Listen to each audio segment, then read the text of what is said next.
Olá! No vídeo de hoje eu vou falar sobre o que acontece nos cultos e como isso se parece com o que acontece em uma família narcisista.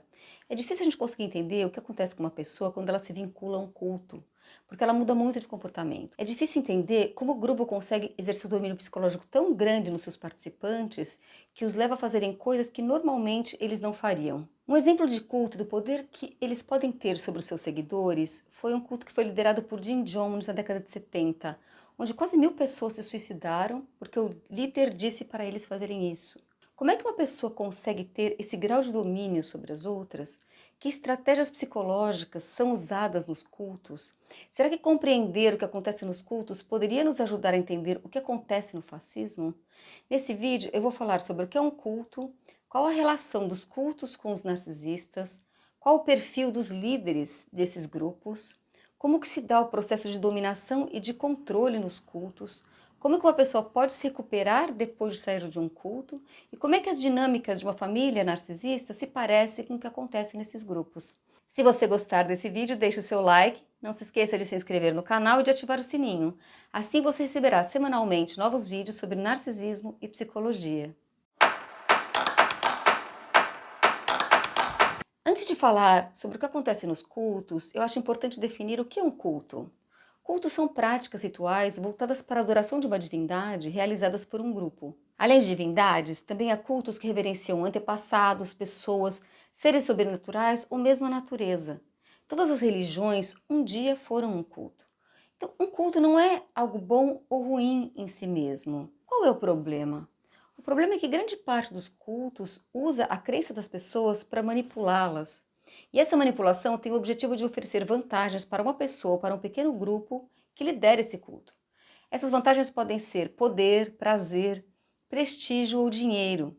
O que é ruim é quando esse grupo manipula a crença das outras para explorá-las. Por que uma pessoa se vincula a um culto? Porque a gente precisa uns dos outros. E quando a gente está se sentindo frágil, com medo, nossa primeira reação é buscar ajuda junto às outras pessoas. A gente busca apoio e o culto pode oferecer um caminho para diminuir o nosso sofrimento. Quando a gente aceita em um grupo, isso acalma a nossa angústia. Então, vou falar um pouco mais agora sobre os cultos manipuladores. O que eles fazem? Eles aproveitam a situação de insegurança e de vulnerabilidade das pessoas, oferecendo uma resposta simples para problemas complexos. O culto oferece uma solução fácil para lidar com a dor. Quando uma pessoa entra em um culto, o preço que ela tem que pagar para poder permanecer é abrir mão do poder que ela tem de decidir sobre a própria vida. Então, você tem liberdade para entrar em um culto, mas uma vez que você está dentro, você tem que seguir as regras. A pessoa ela passa a viver a ilusão de que esse coletivo, guiado por um líder, vai protegê-la, que ela vai conseguir se salvar, que ela só precisa seguir aquilo que o líder diz, que ele vai saber dizer quais são os caminhos. Ela troca a liberdade e a autonomia pela possibilidade de fazer parte desse grupo que vai diminuir a sua angústia. Em 1921, Freud escreveu um texto chamado Psicologia das Massas e Análise do Eu. Nesse texto, ele tenta entender o que tinha acontecido na Primeira Guerra Mundial e por que o fascismo estava crescendo na Europa. Ele queria compreender como é que aquilo era possível, como é que o ser humano podia ser tão destrutivo. Foram muitos milhões de jovens que morreram na Primeira Guerra. Então, ele queria entender por que as massas seguiam de uma forma cega um líder autoritário. A análise que ele fez é de que o grupo, a massa, ela opera como se ela fosse um grupo vazio, estruturado por um único eu, que é o eu do líder. Dentro do grupo, se operaria uma situação de hipnose coletiva, onde os seguidores se entregam de uma forma absoluta aos desejos do líder, movidos por uma paixão. Como é que isso aconteceria? Para Freud, os membros do grupo abrem mão do seu ideal de eu e colocam o ideal do líder no lugar do próprio eu. Os seguidores se oferecem literalmente para esse líder que passa a ocupar uma posição de poder e de autoridade. Então, o desejo dele substitui o desejo de cada um dos membros do grupo. Essa seria uma posição regressiva, onde os seguidores sentem que alguém forte e poderoso pode cuidar deles e os dirige. Então, o líder é aquele que sabe do que é que o seguidor precisa. Se ele diz, matem os judeus, o grupo faz fazer isso. Se ele diz, se matem por mim, o grupo vai fazer isso. Se ele diz, tomem cloroquina, o grupo vai fazer isso. Então, há uma irracionalidade nessa relação, onde a voz do líder se torna mais forte do que qualquer outra coisa. As pessoas no grupo, elas abrem mão de pensar por si mesmas e o único que tem a verdade, que tem a palavra, é o líder. Freud fala desde um ponto de vista teórico, ele faz uma análise psicanalítica desse problema social. O que a gente observa nos cultos? Daniel Shaw, psicólogo estadunidense especializado em atender pessoas que saíram de cultos, diz que o que caracteriza um culto explorador é que esse grupo se dedica à missão de um líder, que é sempre uma pessoa narcisista ou um psicopata. Esse líder precisa dos seguidores de uma forma mais desesperada do que o inverso, mas não é isso que parece para quem olha de fora. O narcisista diz que está em busca de uma missão voltada para ajudar os outros a se fortalecerem financeira ou espiritualmente, e que a sua crença pode mudar o mundo de uma maneira construtiva ou purificadora. Quando as pessoas entram nos cultos, os seguidores são apresentados a algumas práticas e rituais que o líder diz que vão fortalecê-los e purificá-los, mas que na realidade essas práticas são projetadas para testar a devoção dos seguidores em relação ao líder. Elas têm por objetivo treinar os seguidores a se tornarem pessoas dependentes e a se submeterem ao líder. Eles são explorados de todas as formas possíveis para cumprirem com a verdadeira missão do líder do culto, que é manter a sua própria ilusão de onipotência. Essa ilusão de onipotência que é típica dos narcisistas. O líder costuma usar táticas de controle coercitivo nos cultos. Para entender sobre o controle coercitivo, eu fiz um vídeo falando sobre as táticas de controle e vou colocá-lo na descrição do vídeo caso você queira vê-lo depois. Primeiro, eles tentam atrair pessoas que estejam em uma situação de vulnerabilidade. Quanto mais vulnerável esteja a pessoa, mais fácil vai ser atraí-la. O que eu estou chamando de situação de vulnerabilidade? Quando você perdeu alguém próximo, quando você acaba de se separar, quando está doente, quando está com dificuldades financeiras, quando você está em um país, em uma cidade onde você não conhece ninguém, quando coletivamente estamos em uma crise econômica, social, política ou de saúde que desestabiliza a organização social. Quanto mais isolada e frágil seja a situação de uma pessoa, mais fácil é que ela seja capturada por um culto. Essa é exatamente a mesma estratégia que é usada por narcisistas e psicopatas quando eles escolhem as suas vítimas. Quando eles percebem a vulnerabilidade dos outros, eles se aproximam para oferecer ajuda, mas essa é uma falsa ajuda. E como nós precisamos uns dos outros, quem está em dificuldades tende a aceitar a proposta e fica profundamente agradecido ou agradecida por isso. O grupo e o líder do culto fazem com que essa pessoa que chega no culto se sinta especial. Ela se torna o centro das atenções e isso gera um sentimento de acolhimento e de valorização que faz com que ela queira permanecer naquele grupo. A pessoa também é atraída por uma tática de manipulação que é a promessa de uma solução fácil para os problemas que ela está vivendo. Só o fato dela ser acolhida nesse grupo já faz com que ela se sinta melhor. Quando as pessoas te oferecem um caminho, prometem que você vai melhorar, provavelmente você melhora mesmo, porque nós temos uma capacidade de autocura. O culto promete uma solução rápida para os problemas. Dê todo o seu dinheiro para o templo e Deus te dará em dobro. Então, a pessoa se apega mais ao sonho do que à realidade e dá tudo hoje para receber em dobro amanhã, porque ela acredita, ela está acreditando no líder, ela está acreditando nesse grupo. Os cultos criam uma realidade paralela para os participantes, uma realidade que tem suas próprias regras. Eles buscam o monopólio da percepção dos integrantes. Para isso, eles tendem a isolar as pessoas, especialmente durante o período inicial de doutrinação. Como a pessoa ela perde outras referências externas e fica isolada naquele mundo, as regras que foram criadas pelo líder passam a ser percebidas como regras universais. Para que isso seja possível, o grupo controla as informações que vêm de fora, criando uma realidade fechada em si mesmo, uma bolha. E a pessoa passa a viver a realidade somente a partir dos olhos daquele grupo. Depois que ela está inserida e isolada no culto, o líder começa a apontar tudo o que está errado com ela. Ele começa a indicar tudo o que ela precisa fazer para mudar. Ele faz com que a pessoa sinta vergonha dela ser quem é e tenta mudá-la introduzindo as ideias dele, do líder. Então, o líder de um culto, ele traumatiza os seguidores. E como é que ele faz isso? Ele subjuga, ele desumaniza, ele maltrata, ele trata as pessoas como objeto. Essas mesmas pessoas que no início foram seduzidas e que estão encantadas, apaixonadas por ele, começam a sofrer essa violência. Ele começa a estabelecer regras aleatórias, dizendo que a pessoa não tem nenhum valor, que o valor dela é determinado pela obediência dela às regras. Então, o que acontece com a pessoa que está sendo traumatizada dessa forma? Ela perde a capacidade de saber quem ela é. Ela se desorganiza psiquicamente. O objetivo do líder é controlar. Ele não quer saber quem é a outra pessoa, ele não quer ajudar. A sedução inicial foi uma tática para que essa pessoa entrasse no grupo, para que ela fizesse parte e permitisse se deixasse ser objetificada. Líderes de cultos são pessoas narcisistas ou psicopatas que usam nos grupos os mesmos mecanismos de manipulação psicológica que eles usam nas relações individuais. Os padrões de relação dentro do culto incluem humilhação, desvalorização, um ideal de perfeição, desprezo, fazer com que a pessoa saiba o tempo todo qual é o lugar dela. Então, os narcisistas, eles acham que eles são perfeitos, eles vivem dentro desse padrão, dessa ilusão, né? E eles precisam que os outros o tempo todo espelhem essa percepção de perfeição, de grandiosidade deles. Então, exigindo a perfeição dos seguidores é uma forma de dizer como ele é perfeito. Mas como ninguém é perfeito, nessa relação, o seguidor sente que nunca é o suficiente e aumenta cada vez mais o seu grau de devoção, abrindo mão de si mesmo. Vou dar um exemplo dessas práticas de dominação que Shaw relatou em uma de suas palestras. Ele falou sobre 2 casos que aconteceram em um culto, uma comunidade de yoga onde ele viveu. Lá, ele conheceu uma mulher que era uma excelente professora de yoga. Ela tinha criado uma escola, era reconhecida internacionalmente e foi passar um tempo no ashram onde ele morava. Lá, o líder achou que ela tinha um ego muito grande e que ela deveria se dedicar mais ao espírito. E para isso, ele a colocou para trabalhar como segurança do ashram.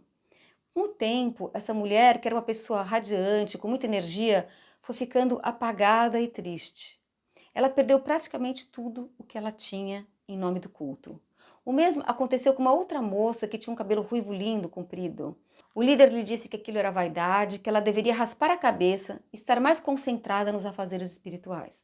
Ela raspou a cabeça e com o tempo ela também foi perdendo o brilho, a vitalidade, a personalidade. Por isso, tenha muito cuidado com esses gurus que ficam dizendo que você não tem que ter um ego. Seu ego é necessário. E se não é o seu ego que está conduzindo a sua vida, é o ego de quem? Então, dentro de um culto, todos os que estão fora do culto são considerados inimigos. O mundo de fora é visto como uma ameaça. Esse grupo cria defesas contra ele. As pessoas se protegem desse mundo ameaçador em troca da segurança que o líder e a comunidade oferecem. Esse que é o discurso usado nos cultos. Primeiro, ele te atrai, depois ele te isola em um sistema de crenças e valores. Com o tempo, a própria pessoa acaba se isolando e acreditando que tudo que está fora daquela realidade é ameaçador. Nada cria mais coesão interna em um grupo do que ter um inimigo externo em comum. Muitos líderes de países usam a guerra como estratégia para buscar isso. Uma outra tática usada para conseguir a coesão interna necessária aos interesses do líder é reprimir toda individualidade e pensamento crítico existente dentro do grupo. Então, o pensamento grupal é ou você está conosco ou você está contra nós. Para conseguir isso, os pares têm que ter muito poder. Um sistema de irmãos, né? Então, se cria um sistema de competição e de vigilância entre os seguidores do líder. Quem está mais perto do líder tem mais poder, e essas pessoas acabam se tornando como capatazes do culto. Para manter a ilusão de unidade do líder, o grupo não pode ter nenhuma falha, nenhuma dúvida. Só se pode seguir, né? O único pensamento possível é o pensamento do líder. O pensamento grupal, definido pelo líder, se sobrepõe ao pensamento individual, e qualquer pensamento individual é punido e com o risco da pessoa ser excluída do grupo. Do ponto de vista psíquico dos participantes, abrir mão do pensamento próprio tem um custo muito alto. Uma pessoa que entra em um culto para tentar resolver seus problemas, depois que entra, não consegue ver mais nada além daquela realidade. As relações dentro do culto, elas são de violência e têm o objetivo de manter uma estrutura de poder, de dominação e de controle que foram criadas para favorecer o narcisista que ocupa a posição do líder. Então, ele explora todo mundo para obter as vantagens que ele deseja. Com o passar do tempo, os seguidores de um culto vão tendo seu senso de eu cada vez mais fragilizado, conforme foi identificado por Freud. Há pessoas que abandonam a família, os amigos, tudo que elas possuíam. Quem está fora e vê o que está acontecendo com essa pessoa, sente como se ela tivesse mudado de personalidade, como se ela estivesse hipnotizada. Ela colocou o ideal do líder no lugar do próprio eu. E isso foi construído por meio de um sistema de dominação e controle coercitivo.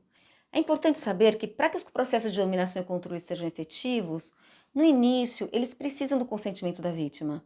Para isso é que serve o gaslighting, o bombardeio amoroso, as promessas iniciais do grupo e do líder. Buscam manipular a percepção da realidade do seguidor.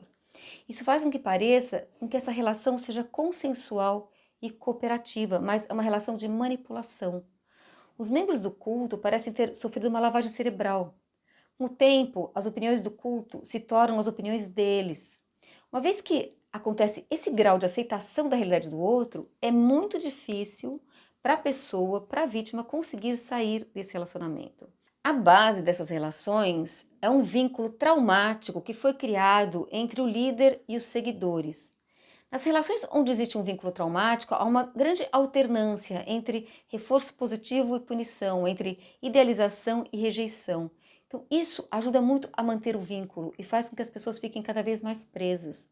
Isso também acontece nas famílias que têm dinâmicas narcisistas, com momentos muito bons seguidos por momentos de humilhação e de desvalorização. Com o tempo, uma pessoa que vai passando por isso, ela começa a suportar cada vez um grau maior de abuso. Essas relações são muito perigosas. Elas afetam a saúde mental, deixam as pessoas sem aspirações, sem desejos próprios, podem colocá-las em situações financeiras muito complicadas. A pessoa perde o senso de realidade e de identidade.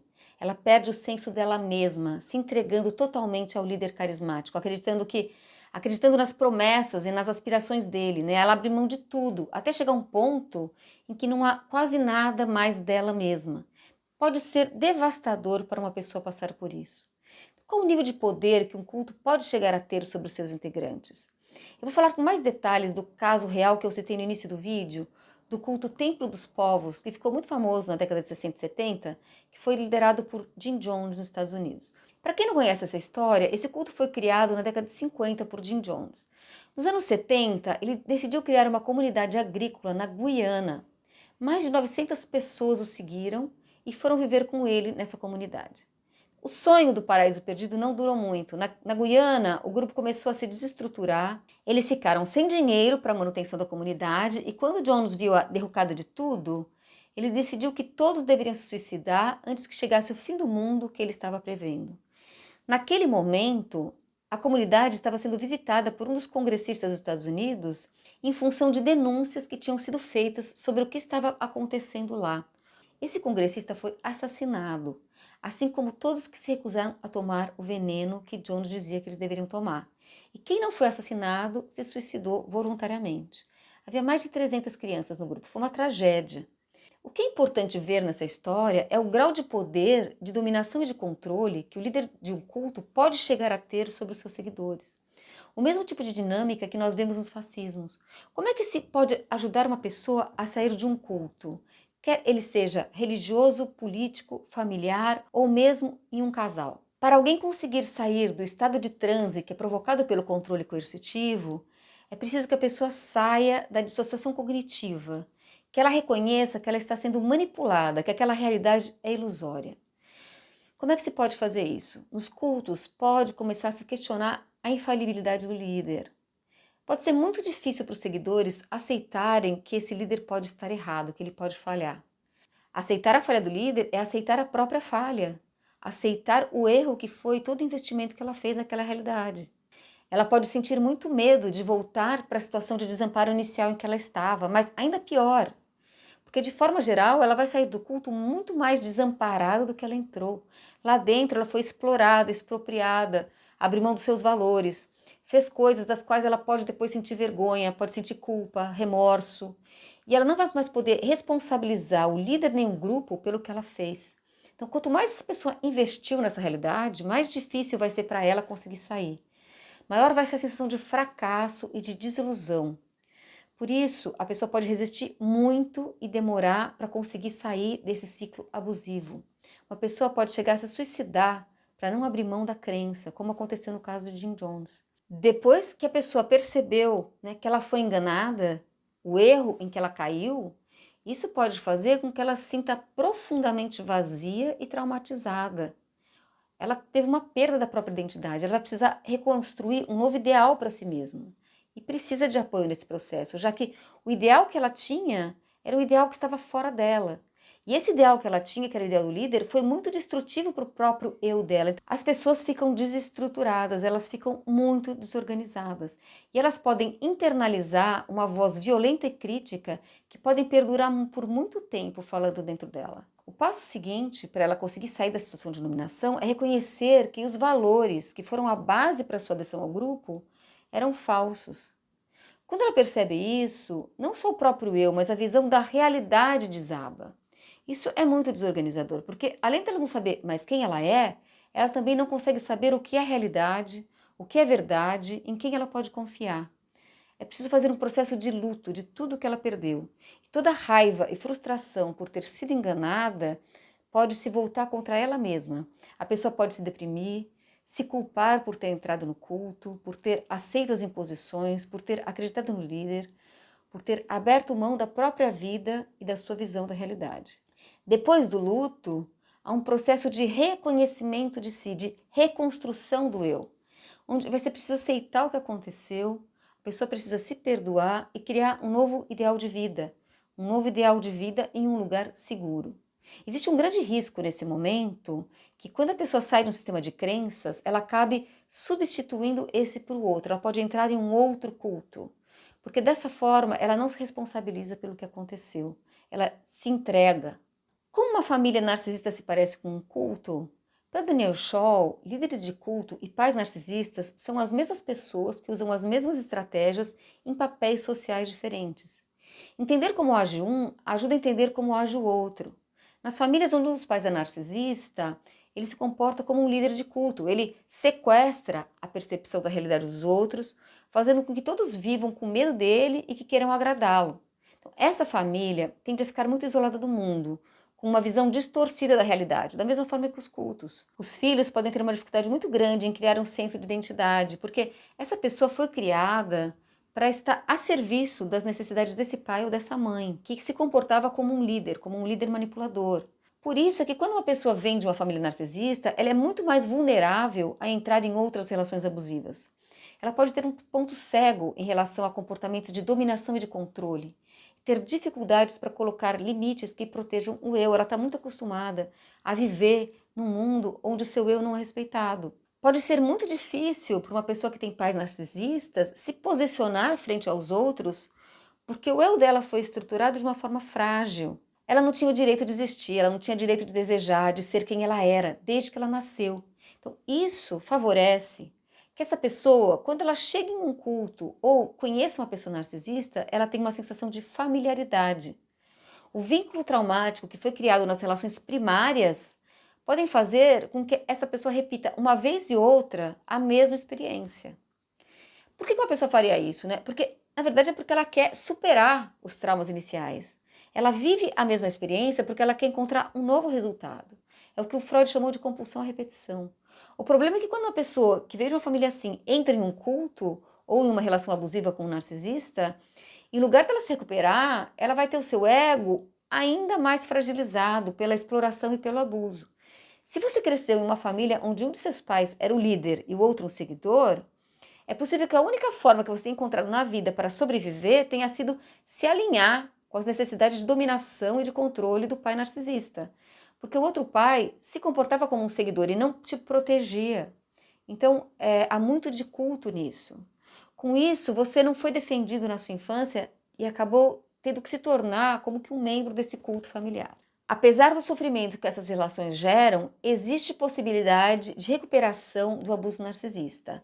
Quer ele ocorra na sua família, em uma relação de casal, em um grupo ou em um culto. E terapia pode te ajudar nesse processo.